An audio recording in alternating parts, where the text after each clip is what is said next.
Remember, this Saturday, all these groups are getting together to restore the American dream, the heart part, as Van Jones says. And you need a new song. I mean, you got to have something. SEIU has a brand new fight song they're promoting on their website. And here it is. Follow the bouncing balls, kid. When the boss comes calling, he'll put us down. When the boss comes calling, you'll stand your ground. When the boss comes calling, don't believe their lies.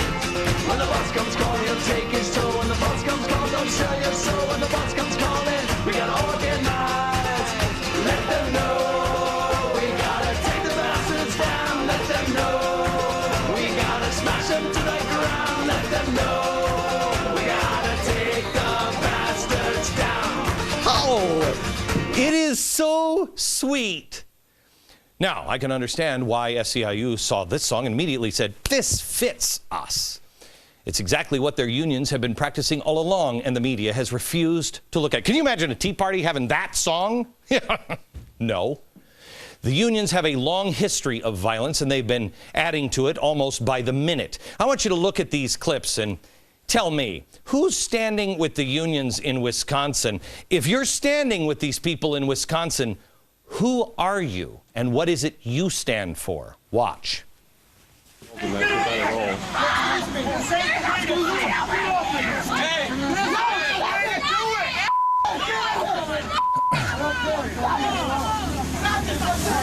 touch my wife. You touch my wife.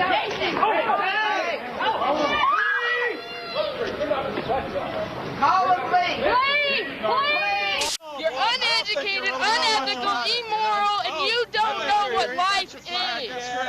That's your problem. Well, obviously, I got your attention because you're over here trying to convince me otherwise. Why don't you go behind that fence where you belong? Why don't you go back where you belong? I asked you a question. Do you have any children? That you claim. Do I need children to understand what's going on? In Columbus, Ohio, in Madison, Wisconsin, the union's going to see us wrong. How's that? You will. Hey, calm down. You better get away from me. I better get Get the camera out of my face. Get the camera out of my face. That's assault. The wrong tree, buddy. So this is how you resort to, instead of having intelligent debate, you call me names and you threaten to punch. There's no reason to have an intelligent Why? debate with you because you're not intelligent. I'm not intelligent. I'm pretty sure I have a master's degree. But okay, let's go and talk about freedom. I don't know what let's your talk name about. is, but threatening people isn't the way Let's you talk about handle freedom.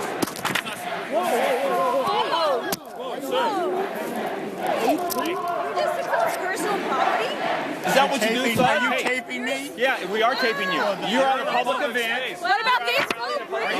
Is that what you do, son? Is that what you do? No, I hit the phone. You just hit a Are you girl. a thug? Why isn't there anybody else of any other color?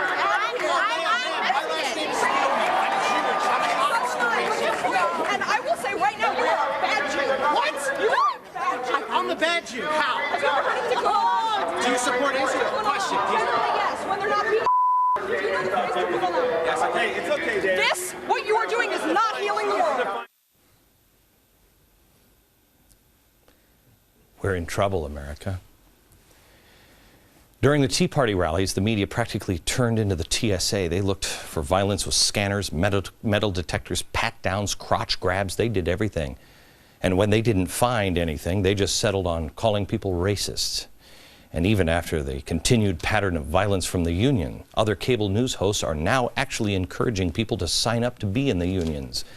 After Congresswoman Giffords was shot, they called for a new civil tone. Did any of that look civil to you? Where is the media? Besides trying to get you to join these thugs. Someone needs to make a record of the truth and what's going on in our nation. That's what this program will do. Since no one else seems willing to do it on any other network, it is time that we realize what is happening in Egypt and in Madison and the violent protests around the globe are connected, and they have something in common: unions and communists, and many times Muslim extremists. When you know that this is a global pattern, and you've seen it now in India and Greece, and you've seen it in the Middle East, and now here, Listen to these words in a different light. We've played them 100 times, but listen again to the words of Andy Stern when he says this. Workers of the world unite. It's not just a slogan anymore. It's a way we're going to have to do our work. He said that in 2007. This man's SDS, radical revolutionary. You don't think it's a grand plan? That in India, with red flags, Egypt, with Trumpka and AFL-CIO, Greece, UK, Wisconsin, you don't think that's connected? You're a fool. Because listen to that entire clip. Listen carefully. I mean, we're in the process of building a global union. Trade went global, capital went global, as you said, companies went global. How are unions going to be local or national? And we are beginning. We have offices now in Australia and in Switzerland, in London, in South America, and Africa. We've been working with unions around the world, and what we're working towards is building a global organization. Workers of the world, unite.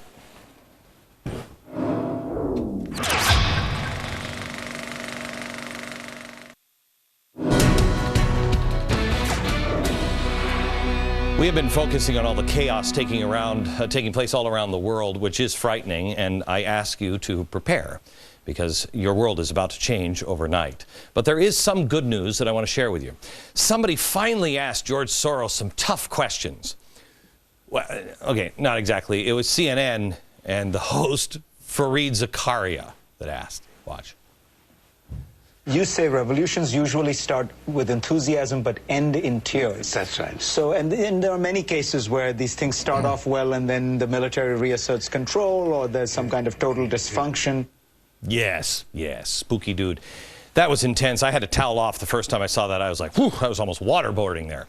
Notice what he said. Revolutions usually start with enthusiasm and then end in tears. Kind of like what we've said on this program. Now, here's where Fareed takes his jacket off, rolls his sleeve. I was like, I'm going to push you here, Soros. He pushed him to the brink with this tough question about me. So, George, Glenn Beck has been on this kick that you are actually the mastermind who is trying to bring down the American government. How do you react when you see this kind of thing?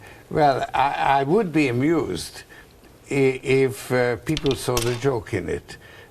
Because what he is doing, he is projecting what Fox, what Rupert Murdoch is doing, because he has a media empire that is telling the people some falsehoods. Seems like Zakaria is all too focused on the truly bizarre attack that are coming from parts of the right to notice that George Soros said that it was truly bizarre that I would say that he was a puppet master since I am merely a puppet for the real puppet master. So I'm crazy for bringing up puppet masters, but he's fine with using my theory. But flipping it up, this is weird, huh? But not only that, did you know that you're being tricked into believing things? Yeah, you don't make your own decision. You're a moron. Watch. Look, I think the people in Tea Party are very decent people, hardworking. They've been hit by a force that comes from somewhere which they can't fully understand, and they are being misled. And they are misled by people who are using it for their selfish purposes. At first I thought, I agree with him, because that's what he's doing. But then I realized he's probably talking about people like us. So let's just go through the theories here. First one, puppet master? No. His answer is, I am rubber, you are glue. So it's a conspiracy. So I think we kind of agree. We just disagree on what the conspiracy is. 2, revolutions end in tears. I agree with that one. And tea parties are dummies. That's weird, because that's almost word for word what Obama reads probably on his BlackBerry every day from him to say tea parties are dummies. I'm sorry, did I say that out loud? Oopsie. Yeah, that's really interesting. Now, he says that, revolutions usually end in tears. The man knows because he's collapsed enough countries through revolutions as a puppet master to prove it. Yeah, now I'll tell you what he says about America next.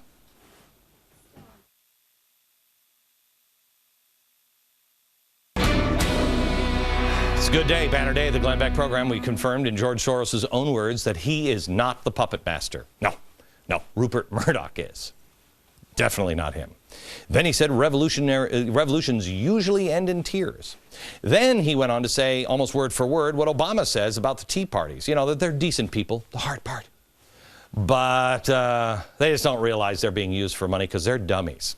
Then he also said this, something I've been warning about for a while, that municipal bonds will crash. Yes.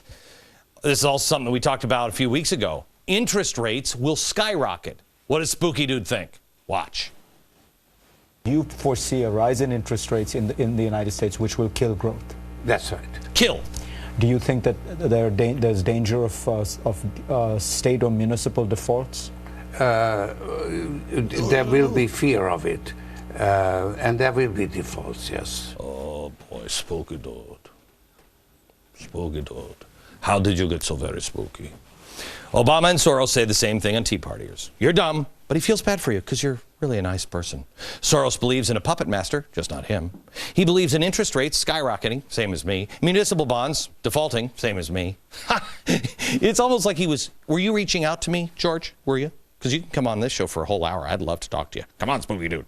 And he seemed here in this last part to embrace the idea that he is indeed a spooky dude. You just had the experience of speaking to the puppet master and the extreme left-wing manipulator, and you and the audience can make their own decisions. Spooky Dude puppet master. Thanks, George.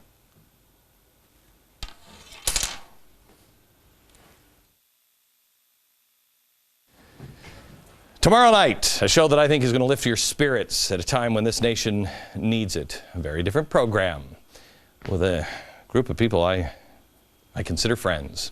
By the end of the hour, I hope you will consider them that too. From New York, good night, America.